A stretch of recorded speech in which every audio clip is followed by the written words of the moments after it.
నమస్కారం. మన చేతిలో ప్రపంచాన్ని చూపించేవి పటాలు అంటే మ్యాప్స్ అన్నమాట. అవును. ఎక్కడికైనా వెళ్లాలన్నా, ఏదైనా కొత్త ప్రదేశం గురించి తెలుసుకోవాలన్నా హ్మ్. ఇవే మనకు ఆధారం. నిజమే. ఈరోజు మన దగ్గర కొన్ని పాఠ్యపుస్తక భాగాలున్నాయి.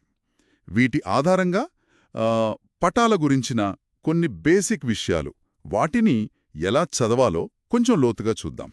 మంచి ఆలోచన. పటాలంటే చాలామంది ఏదో గీతలు, రంగులు అనుకుంటారు, కాని కాదు. అవును. అవి కథలు చెప్తాయి. అంటే ఎంతో సమాచారాన్ని దాచి ఉంచుతాయి. ఒక ప్రదేశం ఎలా ఉంది, అక్కడి పరిస్థితులేంటి, ఇవన్నీ తెలియాలంటే పటాలు చూడాల్సిందే. హ్మ్. చరిత్రలో కూడా సుమేరియన్లు, బాబిలోనియన్లు మట్టి పలకల మీద గీసుకునేవారట. అంతే ప్రాముఖ్యం ఉంది వీటికి.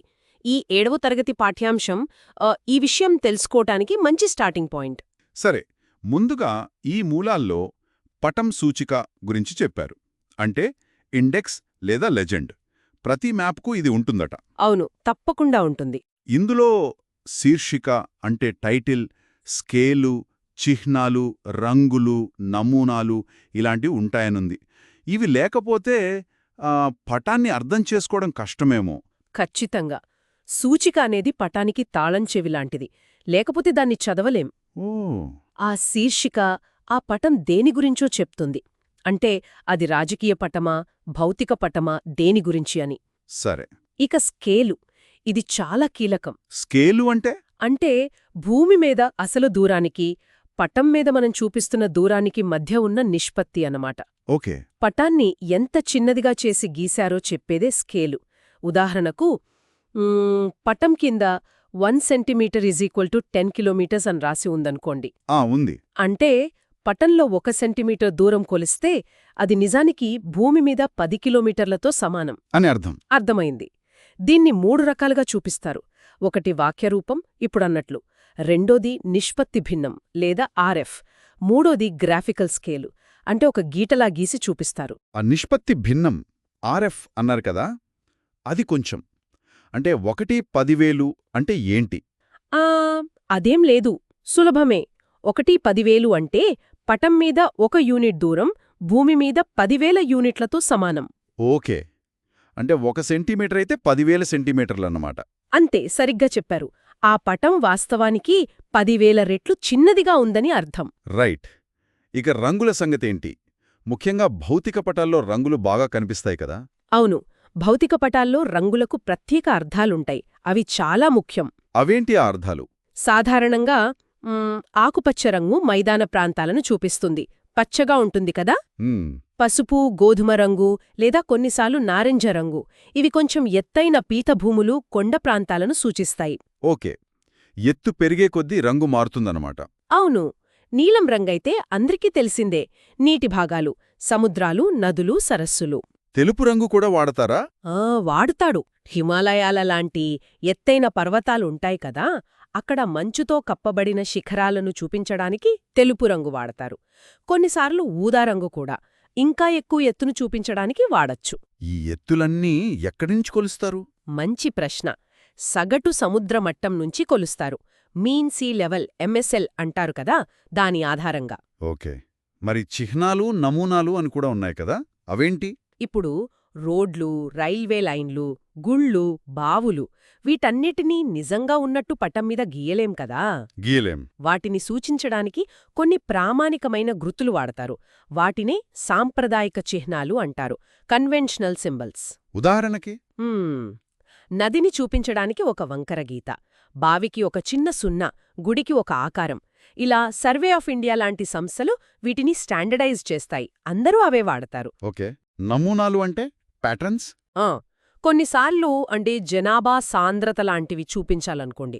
కొన్ని చోట్ల ఎక్కువ, కొన్ని చోట్ల తక్కువని చూపించాలి. అప్పుడు చుక్కలు వాడచ్చు. ఎక్కువ సాంద్రత ఉంటే దగ్గరగా చుక్కలు, తక్కువ ఉంటే దూరంగా, అలాగా. లేదా గీతలు వాడచ్చు. వీటిని నమూనాలు అంటారు. అర్థమైంది. ఇక్కడ అక్షాంశాలు, రేఖాంశాలు గురించి కూడా ప్రస్తావించారు. Latitudes, longitudes. అవి ఎలా ఉపయోగపడతాయి? ఇవి చాలా ముఖ్యం. భూమి మీద ఒక ప్రదేశం ఖచ్చితంగా ఎక్కడుంది అని చెప్పడానికి ఇవి కావాలి. భూమి మీద అడ్డంగా గీసిన ఊహారేఖలు అక్షాంశాలు, నిలువుగా గీసినవి రేఖాంశాలు. ఊహా రేఖలు అంటే నిజంగా ఉండవా? ఉండవు, మనం ఊహించుకున్నవే. ఇవి రెండూ కలిసి ఒక గ్రిడ్ లాగా, అంటే ఒక వలలాగా ఏర్పడతాయి. ఓ. ఏదైనా ప్రదేశం ఏ అక్షాంశం, ఏ రేఖాంశం కలిసే చోట ఉందో తెలిస్తే దాని గ్లోబు మీద కానీ పటం మీద కానీ ఖచ్చితంగా గుర్తించవచ్చు. ఓ. అంతేకాదు, స్థానిక సమయాన్ని తెలుసుకోవడానికి, వాతావరణాన్ని అంచనా వేయడానికి కూడా ఇవి ఉపయోగపడతాయి. బావుంది. ఇక పటాల్లో రకాల గురించి చూద్దాం. మన దగ్గరున్న సమాచారం ప్రకారం 4 ప్రధాన రకాలున్నాయట. రాజకీయ, భౌతిక, విషయ సంబంధిత, చారిత్రక పటాలు. అవును, థీమాటిక్ హిస్టారికల్ మ్యాప్స్ కూడా ఉంటాయి. అయితే ఇక్కడ రాజకీయ, భౌతిక పటాల గురించి ఎక్కువ వివరాలున్నాయి. రాజకీయ పటం ఉదాహరణకు మ్యాప్ 3.4 భారతదేశం. ఇది ఏం చూపిస్తుంది? రాజకీయ పటం అంటే ప్రధానంగా దేశాలు, రాష్ట్రాలు, జిల్లాలు లాంటి పరిపాలనా విభాగాలుంటాయి కదా, అవును. వాటిని, వాటి సరిహద్దులను, వాటి రాజధానులను చూపిస్తుంది. మన భారతదేశ రాజకీయ పటం చూస్తే 28 రాష్ట్రాలు, 8 కేంద్రపాలిత ప్రాంతాలు, వాటి రాజధానులు అన్నీ స్పష్టంగా కనిపిస్తాయి. మన పొరుగు దేశాలతో సరిహద్దులు కూడా ఉంటాయి కదా? ఉంటాయి. అంతర్జాతీయ సరిహద్దులు కూడా చూపిస్తారు. ఆ సరిహద్దు గీతను బట్టి అది రాష్ట్ర సరిహద్దా లేక దేశ సరిహద్దా అని కూడా గుర్తుపట్టొచ్చు. మరి ఇందులో రంగులు వాడతారు కదా రాష్ట్రాలను వేరుచేయడానికి? వాడతారు. అయితే ఇక్కడొక విషయం గుర్తుంచుకోవాలి. రాజకీయ పటాల్లో రాష్ట్రాలను వేరుచేయడానికి వాడే రంగులకు భౌగోళికంగా ఏ అర్థమూ ఉండదు. ఓ, అంటే భౌతిక పటాల్లోలాగా కాదన్నమాట. కాదు, కేవలం వేర్వేరు రాష్ట్రాలను స్పష్టంగా చూపించడానికి, చూడ్డానికి బాగుండటానికి వాడతారు అంతే. ఓకే. ఇక్కడ భారతదేశం గురించి కొన్ని విషయాలు కూడా చెప్పారు. ఇది ప్రపంచంలో 7వ అతిపెద్ద దేశం. ఆసియా దక్షిణ భాగంలో ఉంది. అవును. 8 డిగ్రీల 4 నిమిషాల నుంచి 37 డిగ్రీల 6 నిమిషాల ఉత్తర అక్షాంశాలు, 68 డిగ్రీల 7 నిమిషాల నుంచి 97 డిగ్రీల 25 నిమిషాల తూర్పు రేఖాంశాల మధ్య విస్తరించి ఉంది. కర్కటరేఖ దేశం మధ్యగా వెళ్తుంది అని కూడా. ఇవన్నీ రాజకీయ పటంపై గుర్తించవచ్చా? గుర్తించవచ్చు. అక్షాంశాలు, రేఖాంశాలు పటం అంచుల్లో గీసి ఉంటాయి. వాటి ఆధారంగా ఈ విస్తరణ చూడొచ్చు.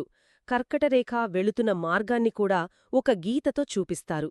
పొరుగుదేశాలు, సముద్రాలు అన్నీ కనిపిస్తాయి. అంటే దేశం యొక్క అడ్మినిస్ట్రేటివ్ సెటప్, ప్రపంచంలో దాని లొకేషన్ అర్థం చేసుకోవడానికి రాజకీయ పటం ఉపయోగపడుతుంది. సరిగ్గా చెప్పారు.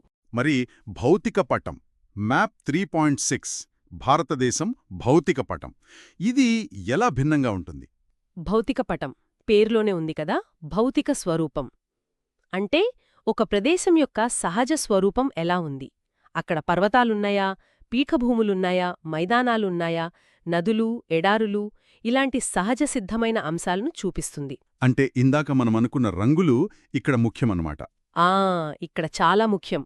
ఎందుకంటే ఆ రంగులే నేల యొక్క ఎత్తుపల్లాలను సూచిస్తాయి. అంటే మన భారతదేశ భౌతిక పటంలో హిమాలయాలు, గంగా మైదానం, దక్కన్ పీఠభూమి ఇవన్నీ చూడొచ్చంటారా? ఖచ్చితంగా చూడొచ్చు.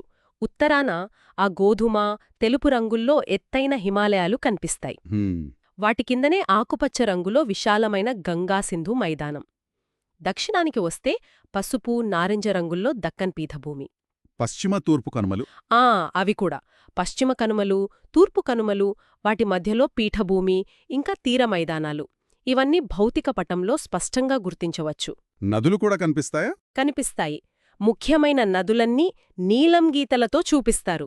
ఉదాహరణకు పశ్చిమ కనుమల్లో పుట్టి, తూర్పువైపు ప్రవహించి బంగాళాఖాతంలో కలిసే గోదావరి, కృష్ణా నదుల ప్రవాహ మార్గాలను కూడా గమనించవచ్చు.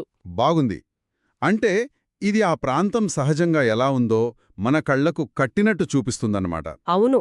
ఒక ప్రాంతం యొక్క ఫిజికల్ జియోగ్రఫీని అర్థం చేసుకోవడానికి భౌతిక పటాలు చాలా అవసరం. అంటే మొత్తంగా చూస్తే ఈ పటాలు కేవలం దారి చూపించే సాధనాలే కాదు, వాటిని సరిగ్గా చదవడం నేర్చుకుంటే ఒక ప్రదేశం గురించి, అక్కడి రాజకీయ, భౌగోళిక పరిస్థితుల గురించి ఎంత సమాచారాన్నో ఇస్తాయన్నమాట. నిజమే. ప్రపంచాన్ని ఇంకొంచెం లోతుగా అర్థం చేసుకోవడానికి ఇవి కిటికీల్లాంటిది. నిస్సందేహంగా పటాల భాషను అర్థం చేసుకోవడమనేది ఒక ముఖ్యమైన నైపుణ్యం. అది మన భౌగోళిక పరిజ్ఞానాన్ని చాలా పెంచుతుంది.